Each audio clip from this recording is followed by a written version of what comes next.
है यूपी में खेल। खेल कौन सा? क्रिकेट का खेल नहीं, हॉकी का खेल नहीं, बल्कि वो सियासी खेल जो बताएगा कि सत्ता का महासंग्राम इस बार कौन विजेता होगा। नमस्कार, आपके साथ मैं हूं लावनी विनीत और आप देख रहे हैं हमारा चुनाव स्पेशल इलेक्शन स्पेशल शो सत्ता का महासंग्राम। ये महासंग्राम दरअसल तय कर रहा है कि इस बार सियासत में क्या फेरबदल होने वाला है या सियासत की तस्वीर वैसी ही होने वाली है जो 2017 में थी। क्या बदलाव आएगा, क्या परिवर्तन आएगा या फिर स्थिरता रहेगी? क्योंकि जनता जनार्दन के हाथ में सत्ता की चाबी है। ताला किसका खुलेगा, कौन सा दरवाजा जनता खटखटाएगी?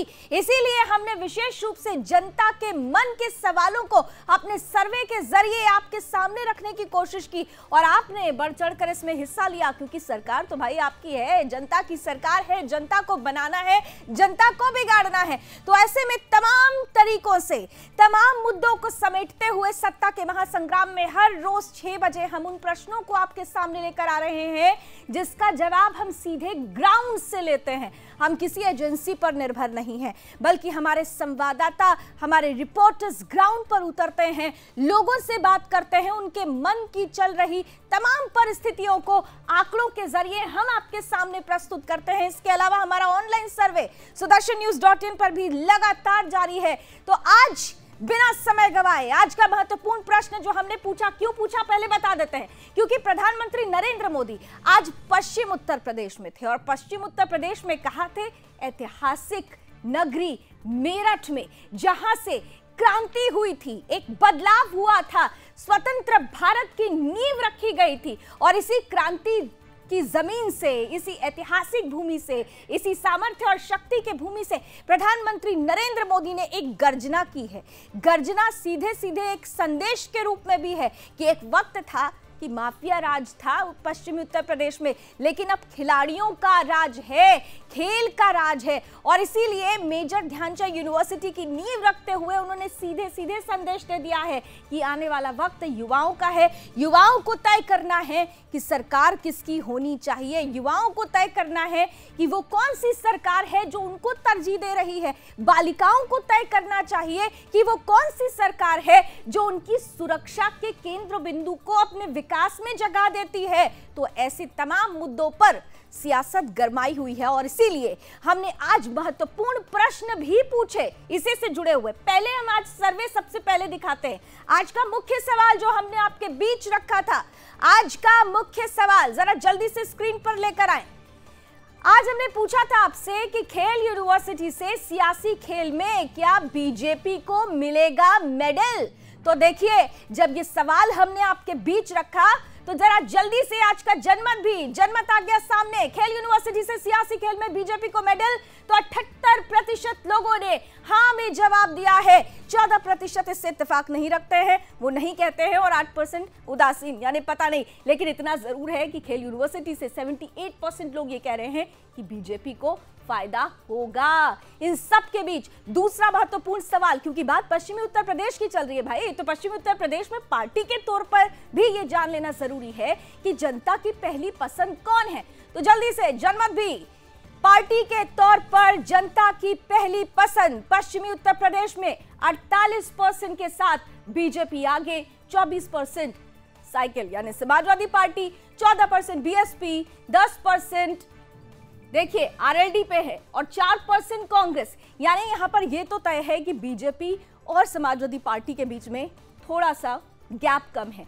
यह दूसरा महत्वपूर्ण सवाल था। तीसरा महत्वपूर्ण सवाल आज का जल्दी से सामने लेकर आए।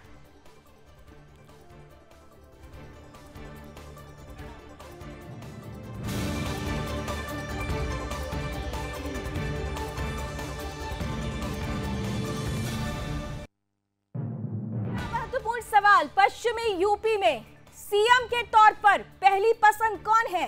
तो पश्चिमी यूपी में सीएम के तौर पर पहली पसंद जब हमने आपसे पूछा तो देखिए 47% योगी आदित्यनाथ को मिलते हैं, 22% लोग अखिलेश यादव को पसंद करते हैं, 14% बीएसपी यानी मायावती, 11% आरजेडी यानी अजीत और 6% प्रियंका गांधी वाड्रा को। यहां पर देखिए चौंकाने वाला आंकड़ा यह है कि योगी आदित्यनाथ और अखिलेश यादव के बीच में जो परसेंटेज है उसका आंकड़ा थोड़ा कम होता है, यानी फर्स्ट और सेकेंड के बीच में थोड़ा सा जो वैक्यूम दूसरी जगहों पर हमने पूर्वांचल में देखा था ज्यादा था, वो यहां पर कम नजर आता है। तो कुल मिलाकर देखें तो चुनौती पश्चिम उत्तर प्रदेश में बीजेपी के लिए समाजवादी पार्टी बनी हुई है इन सबके बीच में, क्योंकि प्रधानमंत्री नरेंद्र मोदी आज मेरठ में मौजूद थे और मेरठ की धरती से उन्होंने एक बड़ा संदेश दिया है, विपक्ष पर निशाना साधा है। तो जल्दी से जरा एक रिपोर्ट भी देख लेते हैं प्रधानमंत्री नरेंद्र मोदी का वो संदेश जो सीधे विपक्षियों के लिए और विपक्ष की तरफ से जो प्रहार हुआ इस रिपोर्ट में। पहले जरा जल्दी से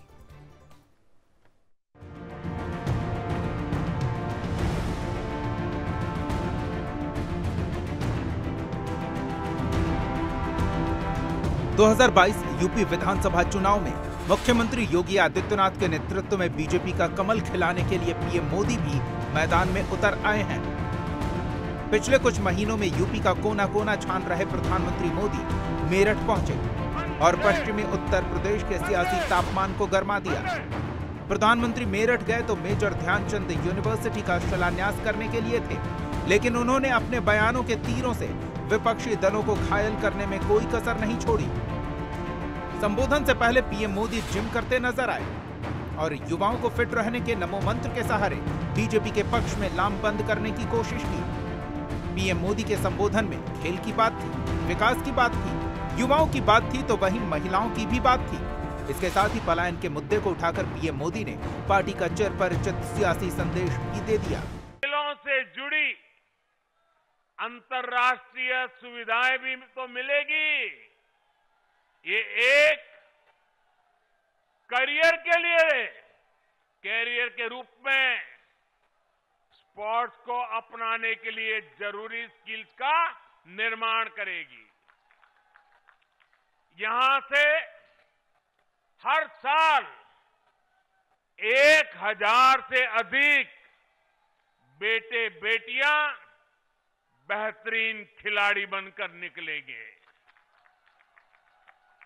यानी क्रांति वीरों की नगरी, खेल वीरों की नगरी के रूप में भी अपनी पहचान को और सशक्त करेगी। चूंकि मौका खेल यूनिवर्सिटी के शिलान्यास का था, तो पीएम मोदी ने खेल का जिक्र कर यहां बार बार योगी सरकार की पीठ थपथपाई, तो वहां बिना नाम लिए अखिलेश सरकार को जमकर निशाने पर लिया। पहले की सरकार में जहां गुंडे अपराध का खेल खेलते थे, पलायन का खेल खेलते थे, सोतीगंज में गाड़ियों का खेल खेलते थे, तो वहीं अब योगी की सरकार उनके साथ जेल का खेल खेल रही है। पीएम मोदी के इस बयान पर जमकर तालियां बजी। इसी तरह मेरठ से पीएम मोदी ने पश्चिमी यूपी का भी चुनावी शंखनाद कर दिया। साथियों, पहले की सरकारों से यूपी में, जब पहलों की सरकारें थी तब यूपी में अपराधी अपना खेल खेलते थे, माफिया अपना खेल खेलते थे। पहले यहां अवैध कब्जे के टूर्नामेंट होते थे, बेटियों पर फप्तियां कसने वाले खुलेआम घूमते थे। हमारे मेरठ और आसपास के क्षेत्रों के लोग कभी भूल नहीं सकते कि लोगों के घर जला दिए जाते थे। और पहले की सरकार अपने खेल में लगी रहती थी। पहले की सरकारों के खेल का ही नतीजा था कि लोग अपना पुश्तैनी घर छोड़कर पलायन के लिए मजबूर हो गए थे। पहले क्या क्या खेल खेले जाते थे, अब योगी जी की सरकार ऐसे अपराधियों के साथ जेल जेल खेल रही है। अब देखना यह है कि आरएलडी के सहारे पश्चिमी यूपी में वोटों की फसल काटने का सपना देख रहे अखिलेश यादव किस तरह से मोदी योगी के नेतृत्व वाली बीजेपी का मुकाबला कर पाएंगे। क्योंकि मौसम चुनाव का है, जैसे जैसे समय गुजरेगा ऐसे दौरे और भाषणों के सियासी तपिश और बढ़ेंगे। इसका असर क्या होगा, यूपी की जनता किसे गद्दी सौंपेगी, ये जानने के लिए हमें विधानसभा चुनाव परिणामों का इंतजार करना होगा। तो वोटों की फसल कौन काटेगा, इसके लिए तो हमें चुनावी परिणाम का इंतजार करना पड़ेगा। लेकिन उससे पहले जो सर्वे आ रहा है, वो सर्वे किसी को बेचैन कर रहा है तो किसी की झोली में खुशी डाल रहा है। 3 विशेष अतिथि इस वक्त हमारे साथ जुड़ चुके हैं। मैं स्वागत करना चाहूंगी, जल्दी से जरा स्क्रीन पर ले आए। जाने माने पॉलिटिकल एक्सपर्ट है अविनाश सिंह जी, मुस्कुराते हुए नजर आ रहे हैं, बहुत बहुत स्वागत। हमारे साथ आज विनय सिंह जी समाजवादी पार्टी से जुड़ रहे हैं, बहुत बहुत स्वागत। और साथ ही साथ बीजेपी से हमारे साथ जुड़ रहे हैं सिंह साहब, बहुत बहुत स्वागत सिंह साहब आपका भी। मैं जल्दी से, क्योंकि पॉलिटिकल एक्सपर्ट राजनीतिक चश्मे से चीजों को ज्यादा अच्छा समझता है, पश्चिमी उत्तर प्रदेश की बात है अविनाश जी। अगर पश्चिमी उत्तर प्रदेश की बात देखी जाए तो मेरठ जो सबसे बड़ा गढ़ है और पश्चिम उत्तर प्रदेश जहां पर किसान आंदोलन को सबसे बड़ा फैक्टर माना जा रहा था और बार बार कहा जा रहा था इसका असर पड़ेगा, लेकिन आज तो मोदी जी ने खेल और खिलाड़ी से उस किसान फैक्टर का तोड़ ढूंढ लिया, लगता है कुछ असर होगा। जल्दी से सर क्विक रिएक्शन। लावनी जी नमस्कार, सारे पैनलिस्ट को ढेर सारी शुभकामनाएं। देखिए, मोदी जी ने बड़े साफ साफ शब्दों में कह दिया कि सपा की सरकार जो थी वो गुंडे की सरकार थी, और इसमें कोई अतिशयोक्ति है नहीं। कम से कम मेरठ, गाजियाबाद और वेस्टर्न उत्तर प्रदेश का बच्चा इस बात को जानता है। और जो उन्होंने जेल का खेल जो बोला वो भी हम सब सारे जानते हैं। एक बात जो मैं विशेषज्ञ के नाते जो बताना चाहूंगा आपके श्रोताओं को, कि आरएलडी जो है वो अभी भी पूरी तरह सपा की झोली में नहीं गई। अभी भी आरएलडी ये तय करना चाहती है और तय करने जा रही है कि उनका अलायंस किसके साथ होगा। मेरे एनालिसिस और मेरे सूत्र ये बताते हैं कि आरएलडी फाइनली वो बीजेपी के साथ जुड़ेगी, और जो आपका 48% जो आपका डेटा दिखा रहा है योगी जी के प्रति, या 50% दिखा रहा है, वो अगर आरएलडी का हम 20% या 14% जोड़ देते हैं तो ये लगभग करीबन 64-65% के करीबन आएगा। अगर अकेले योगी जी को भी हम देखते हैं, भाजपा को देखते हैं, तब भी करीबन 50 के करीबन आ रहा है। और अगर आरएलडी को शामिल कर लेते हैं भाजपा में, जो कि मेरी अपनी विश्वसनीयता ये कहती है कि ऐसा होगा, तो मेरे समझ से बहुत आगे का लीड है। अखिलेश तो आसपास ही कहीं। विनय जी, तो फिर तो सर्वे आपके लिए थोड़ा सा समस्या खड़ा कर रहा है, क्योंकि देखिए हमने किसी एजेंसी का सहारा नहीं है सर, आपको पहले ही बता देते हैं। हमारे जो संवाददाता है वो ग्राउंड पर उतर रहे हैं, लोगों से बात कर रहे हैं, और देखिए सर्वे बदलता भी रहता है, लेकिन वर्तमान परिस्थिति आपके पक्ष में नहीं है सर। देखिए, मैं आपके सर्वे का सम्मान करता हूं। चैनल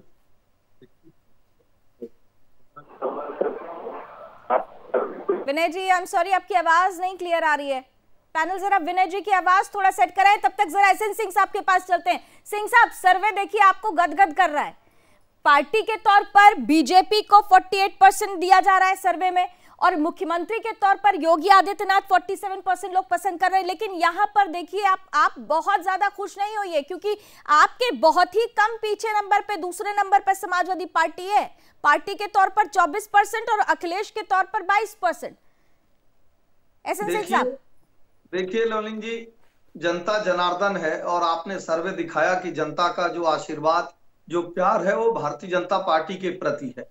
और वो प्यार और स्नेह क्यों मिल रहा है, अभी मैं जन विश्वास यात्रा में लगातार 19 तारीख से था, वहां भी देख रहा था जिस तरह से हजारों लाखों की संख्या में सड़क पे जनता आकर अभिवादन कर रही है। क्योंकि जो हमारी सरकार थी वो पर्ची की सरकार नहीं थी, पारदर्शी और जवाबदेह सरकार थी। हमने जो बुनियादी विकास किए वो सबके लिए किए। हमने एक परिवार का विकास करके नहीं मान लिया कि आज पूरे समाज और प्रदेश का विकास हो गया। हमारी सारी योजनाएं सबके लिए थी। और पश्चिमी उत्तर प्रदेश में आप देखेंगे केवल मेरठ में, तो हमने मेरठ से लेकर दिल्ली तक 2 बड़ी चीजें पहले भी दे रखी हैं। एक एक्सप्रेसवे जो यहाँ के कई घंटों जाम में लोग फंसे रहते थे, पूरे दिन बीत जाते थे दिल्ली जाने और आने में, आदरणीय प्रधानमंत्री जी ने के द्वारा, जब मुख्यमंत्री योगी आदित्यनाथ जी हुए, डबल इंजन की सरकार के द्वारा त्वरित गति से कार्य करके उसको पूरा किया। एक और सुविधा दी गई रैपिड रेल की, जिसका 60 से 70% कार्य पूरा हो गया है। यह भी सुविधा मेरठ को मिला। और आज आप देखी हैं कि आदरणीय ध्यानचंद जी के नाम पे जो मेरठ में खेल यूनिवर्सिटी बनाया गया, इससे भी ढेर सारे फायदा मेरठ को होगा। पहले क्या होता था, पहले की सरकारों में मेरठ के अगल बगल जिले में अक्सर दंगे हो जाते थे और दंगे के बाद कर्फ्यू लग जाता था, तो लोगों का रोजगार भी छूट जाता था। लेकिन हमने इसके जस्ट बगल में डिफेंस कॉरिडोर अलीगढ़ में दिया और तमाम ऐसी सारी सुविधाएं दी हैं जिसके कारण से लोगों का विश्वास। इसमें तो कोई दो राय नहीं है कि आपकी सरकार ने काम किया, इसमें कोई दो राय नहीं है। लेकिन फिर भी देखिए, जो सर्वे है उस सर्वे में पार्टी के तौर पर अगर 48% जनता आज आपको पसंद करती है तो फिर 24% समाजवादी पार्टी को भी पसंद करती है। मैं ये कह रही हूं कि ये 48 और 24 का जो फासला है, जिस तरीके से अखिलेश यादव की भी विजय रैली चल रही है, जिस तरीके से बयान आ रहे हैं, जिस तरह से किसान आंदोलन को लेकर परिस्थितियां हुई, क्या आपको नहीं लगता कि ये फासला कहीं ऐसा तो नहीं है कि कम हो जाए? आपके लिए चुनौती नहीं है? बिल्कुल कम नहीं होगा। देखिए, किसानों का जो आपने जिक्र किया, किसानों की सबसे बड़ी जो योजना थी किसान क्रेडिट कार्ड योजना, वो भारतीय जनता पार्टी की देन है। जब केंद्र में अटल बिहारी वाजपेयी जी की सरकार थी, उस समय किसानों ने विनय जी जरा जुड़ चुके हैं आप ही की बात कर। विनय जी सहमत हैं? एसएन सिंह साहब ने तो सब बता दिया। मैं दोनों लोग, अविनाश जी के भी बात का जवाब दूंगा, एसएन साहब के भी बात का जवाब दूंगा। आपके जो सर्वे से मुझे कोई एतराज नहीं, आपके सर्वे का मैं पूर्ण रूप से सम्मान करता हूं। आपका प्रतिष्ठित चैनल है, इसलिए मैं अब इसका पूरा सम्मान करता हूं, पहली चीज। दूसरी चीज, हमारे एक्सपर्ट महोदय कह रहे थे और आपका सर्वे भी दिखा रहा था कि योगी आदित्यनाथ जी पहली पसंद है। पहले ये पता होना चाहिए कि माननीय मोदी जी और अमित शाह की पहली पसंद योगी जी हैं कि नहीं है।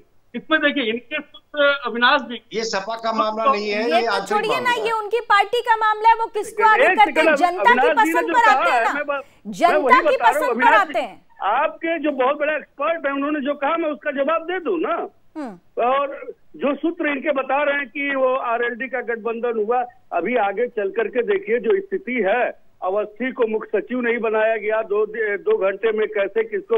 अभी योगी आदित्यनाथ जी भारतीय जनता पार्टी में रहते हैं कि नहीं, या फिर हिंदू युवा वाहिनी का उदय होता है कि नहीं? अरे ठीक है, तो चलिए आप ही की बात मान लेती हूँ। तो अभी तो पार्टी के तौर पर बीजेपी को पसंद किया जाता है। आप चेहरे को छोड़ दीजिए, पार्टी की बात कर लीजिए ना। पार्टी के तौर पर भी तो पहले नंबर पर बीजेपी है, वो किसी भी चेहरे को रखें। आप तो दूसरे नंबर पर है। आने वाले समय में भारतीय जनता पार्टी में दो फाड़ होने वाले हैं। मुस्कुरा रहे हैं, जरा जवाब दे दीजिए, फिर मैं अविनाश जी जल्दी से आपके पास आती हूँ। एसएन सिंह साहब, पहली दूसरी चीज और सुन तो लीजिए, हमें नहीं बोलने देंगे। बाकी प्रवक्ता को अब जो है बीजेपी को बोलने के लिए बैठे, दो प्रवक्ता बीजेपी के हैं, अकेले मैं हूँ, तो मुझे भी तो बोलने दीजिए। मुलायम सिंह जी के पसंद क्या अखिलेश यादव जी थे? मुलायम अगर नहीं बोलने देना तो अलग चीज है, कोई बात नहीं। विनय जी आपको बोलने के लिए बुलाया, समय की कुछ सीमाएं हैं, समय की कुछ सीमाएं, इसलिए शॉर्ट में आप लोग अपनी बात रखें। दोनों सहयोगी, तीनों सहयोगी। या तो आपको केवल बीजेपी को बुलवाना है तो बुलवा लीजिए। दो प्रवक्ता है आज की तारीख में बीजेपी के, अविनाश सिंह, ये सब थोड़ी ना है, ये बीजेपी के डीएल है। क्या बात कर रही है कि अब दो प्रवक्ता है? इनके समय में मुझे भी बोलने का मौका दीजिए, तब तो निष्पक्ष डिबेट होता है।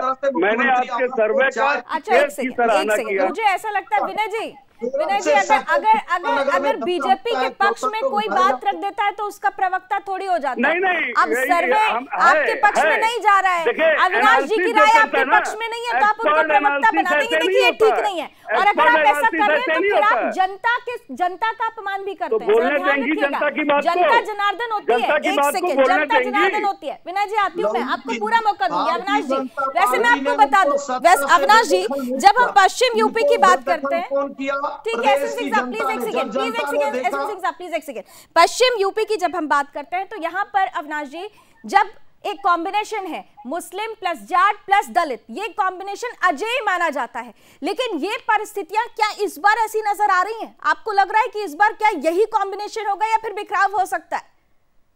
निश्चित रूप से बिखराव का डर है सपा को, इसीलिए कुल बुला रहे हैं और सबको बीजेपी का प्रवक्ता बता रहे हैं। मैं बताता हूं, क्या करने नहीं जा रहा है। अरे मैं आपको जवाब देता हूं, क्योंकि चैनल पर जवाब देने नहीं दिया जा रहा है, केवल दो ही लोगों से बुलवाया जा रहा है। खत्म कर रहा हूँ विनय जी, आप देखिए सपा की जो खुजलाहट जो है, जो अकेले बोलेंगे खंबा सारे बौखलाहट आप वो इस वजह से है कि मैं भी तो कुछ कहूं, इनके चाचा इनके साथ हैं या नहीं। आप ये देखिएगा शिवपाल यादव के पार्टी से इनका फ्रेंडली फाइट होगा हर जगह। गठबंधन में इनके चाचा, मगर हर जगह इनका फ्रेंडली फाइट होगा। उसी तरीके से आरएलडी इनके साथ नहीं है, और मुसलमान के वोट पे जो ये दावा कर रहे हैं उसके लिए ओवैसी भाईजान आ रहे हैं।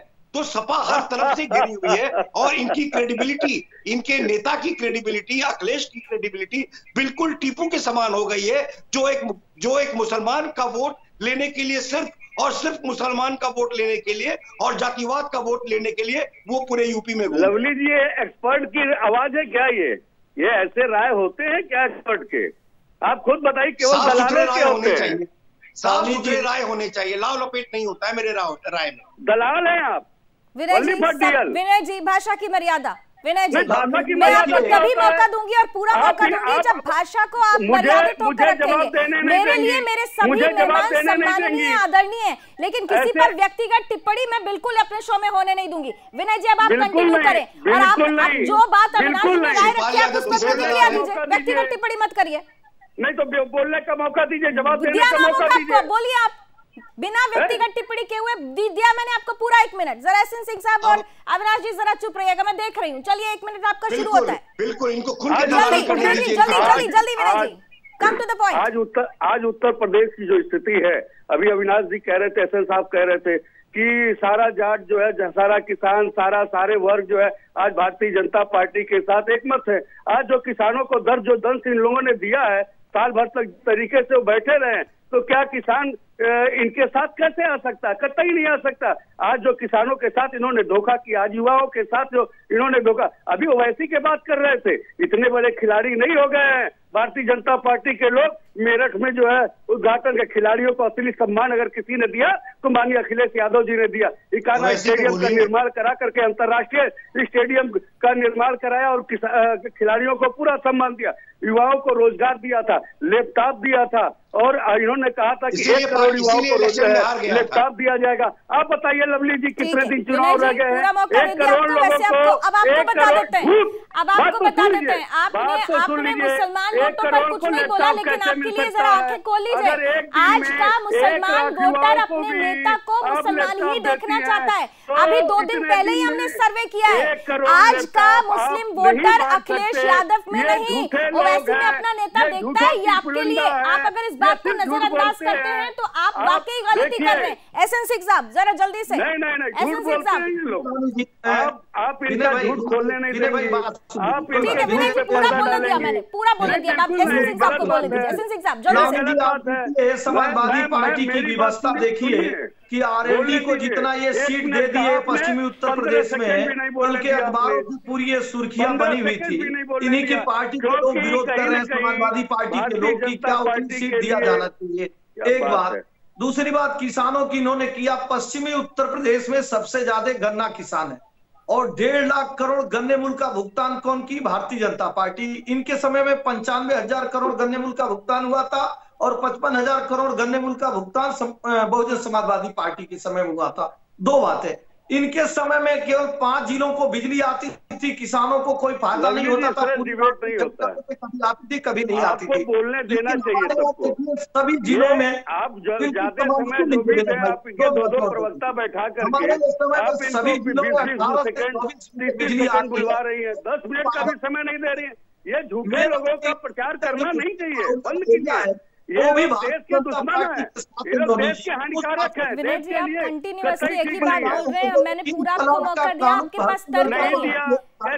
एसएन सिंह साहब जब बता रहे हैं ना, आप आंकड़ों का खेल कर रहे हैं, तो उनकी सरकार है, उन्होंने बता दिया। अब उस आंकड़े को जरा आप करेक्ट कर दीजिए। आप ये कहने के बजाय कि समय नहीं दिया, समय दे रही हूँ, बता दीजिए आप जल्दी से।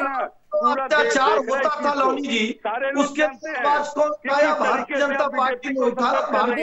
मेरठ की अगर बात कर लें, मेरठ की, विनय सिंह जी ज्यादा दूर नहीं जाते हैं। क्या आपकी सरकार में क्या लाठियां नहीं चली? क्या युवाओं को लेकर लाठियां नहीं चली? क्या किसानों को गन्ना मूल्य पूरी तरह से मिला? क्या वाकई महिलाएं सुरक्षित रहती थी? ये सब मुद्दे तो पूछे जाएंगे ना सर। जनता की आवाज देखिए डिबेट को दूसरी तरफ ले जा रहा है।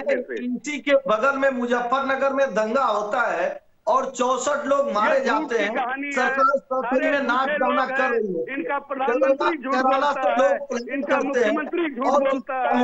इन्होंने लिखा जाता है 80,000 करोड़ 90,000 करोड़ बिहार में आज 1 रुपया नहीं पहुंचा, बंगाल में कहा 1 रुपया नहीं पहुंचा। एक ही बात रिपीटेडली अविनाश जी देखिए एक बात, ठीक है सिंह साहब और विनय जी, एक सेकंड। अविनाश जी इतना तो तय है, देखिए चाहे कोई भी पार्टी हो, हर पार्टी के लिए सबसे ज्यादा जरूरी होता है कि जनता के लिए विकास के कितने दरवाजे खोले गए, जनता विकास देखेगी। आज जब हम मुद्दों पर बात कर रहे थे, सबसे पहला सर्वे हमारा था, उस सर्वे में जाति और धर्म को तीसरे नंबर पर लोगों ने रखा, पहले नंबर पर विकास को रखा है। तो फिर इस बार विकास को अगर देखा जा रहा है तो फिर तो कंपटीशन बिल्कुल साफ है, विकास किस तरफ जा रहा है? लावनी जी अगर हम सबको याद हो तो पिछले बार देवबंद और देवबंद के आसपास की सीट भी भारतीय जनता, अरे यार क्या बताता हूँ, उनकी राय सुन लीजिए, ठीक है? हमारी नजर में पॉलिटिक्स आपको याद होगा लावनी जी, पिछले इलेक्शन में देवबंद जो कि मुसलमानों का गढ़ माना जाता है और उसके आसपास के इलाके में भी भाजपा की जीत हुई थी। तो अब देश और प्रदेश की जनता बहुत होशियार हो गई है। आज जो मोदी जी ने किसानों को उनकी जो सम्मान राशि है उसका आखिरी खेप इस साल का दिया है, चौथा खेप दिया है। तो क्या किसानों को ये पता नहीं कि कौन उनके हित की सरकार है और कौन उनके अनहित की सरकार है? तो ये किसान भी जानते हैं। ठीक है, विवेकपूर्ण हो चुकी है जनता। देखिए समय की कुछ सीमाएं हैं विनय जी, हम ये मुद्दा हम आगे भी रखेंगे, हमारा कार्यक्रम भी कुछ सीमित समय के लिए होता है, लेकिन आप पूरे टाइम आंकड़ों पर नहीं आए, आप एक दूसरे पर व्यक्तिगत टिप्पणी करते रहे। चलिए ठीक है, आज के लिए बहुत बहुत धन्यवाद, आप तीनों ने समय दिया। कुछ समय की मर्यादा है सर, हम मिलेंगे। ये हमारा सत्ता का महासंग्राम हर रोज 6 बजे आता है और हम मुद्दे अभी जारी रखेंगे। समाजवादी पार्टी के मेहमान को भी हम आमंत्रित करते रहेंगे। कुल मिलाकर अगर देखा जाए तो इतना तो जरूर है, पश्चिम उत्तर प्रदेश में इस बार की जो परिस्थिति है वो बीजेपी भले ही नंबर 1 पोजीशन पर हो, लेकिन जिस तरीके से अखिलेश यादव का जो सिनेरियो है, जो परसेप्शन है, जिस तरीके से वो बीजेपी को लेकर देने की कोशिश कर रहे हैं, कहीं ना कहीं से एक फासला पूरा करने की कोशिश कर रहे हैं। क्या जो आज का वर्तमान सर्वे है आगे जाकर ये परिस्थिति बदलेगी या फिर जस की तस रहेगी? हम दोबारा फिर इसी जगह से ही, पश्चिम उत्तर प्रदेश से ही, क्या कहती है वहां की जनता, इस सर्वे को लेकर हम दोबारा आपके बीच भी आएंगे। लेकिन क्योंकि हम ऑनलाइन सर्वे कर रहे हैं तो जरा जल्दी से देख लेते हैं कार्यक्रम के अंत में हमारा कांटा वहीं पर है या फिर दाएं बार हिला है। हमने सवाल पूछा था आज सबसे महत्वपूर्ण खेल यूनिवर्सिटी से सियासी खेल में बीजेपी को क्या मेडल मिलेगा, तो देखिए क्या आया है जनमत, जल्दी से जरा ले आते हैं। जनमत ये कहता है 78% लोग हाँ में अब भी जवाब दे रहे हैं, 14% कहते हैं नहीं, 8% कहते हैं पता नहीं। लेकिन इतना जरूर है कि खेल और खिलाड़ी 78% ये कह रहे हैं कि इसका फायदा जरूर होने वाला है। आज का दूसरा महत्वपूर्ण सवाल हमने पूछा था कि पश्चिम उत्तर प्रदेश में पार्टी के तौर पर पहली पसंद कौन है, तो पार्टी के तौर पे अभी भी देख लीजिए, पहली पसंद बीजेपी है, दूसरी पसंद समाजवादी पार्टी, तीसरी पसंद बीएसपी, चौथी नंबर पे हम आरएलडी को रखते हैं और 5वें नंबर पर आपने देखा कांग्रेस है। इसके बाद हमने महत्वपूर्ण रूप से पूछा कि सीएम के तौर पर पश्चिम उत्तर प्रदेश में किसे पसंद किया जाता है, तो देखिए आपके सामने कांटा हिला, क्या नहीं हिला। 47% पर योगी आदित्यनाथ, 22% पर अखिलेश यादव, 14% मायावती, 11% आरएलडी यानी अजीत जी और 6% कांग्रेस यानी प्रियंका गांधी वाड्रा। कुल मिलाकर अगर देखा जाए तो पश्चिम उत्तर प्रदेश की जनता काफी स्मार्ट हो रही है। हालांकि कॉम्बिनेशन बहुत अजय कहा जाता है जब मुस्लिम, जाट और दलित मिलते हैं, लेकिन क्या ये कॉम्बिनेशन इस बार पूरी तरह से एक पार्टी की तरफ जाएगा या फिर बिखराव होगा? सर्वे लगातार जारी रहेगा, हमारे साथ आप बने रहिएगा। सत्ता का महासंग्राम में आज बस इतना ही। देश और दुनिया की तमाम खबरों के लिए आप जुड़े रहिए सुदर्शन न्यूज के साथ। जय हिंद।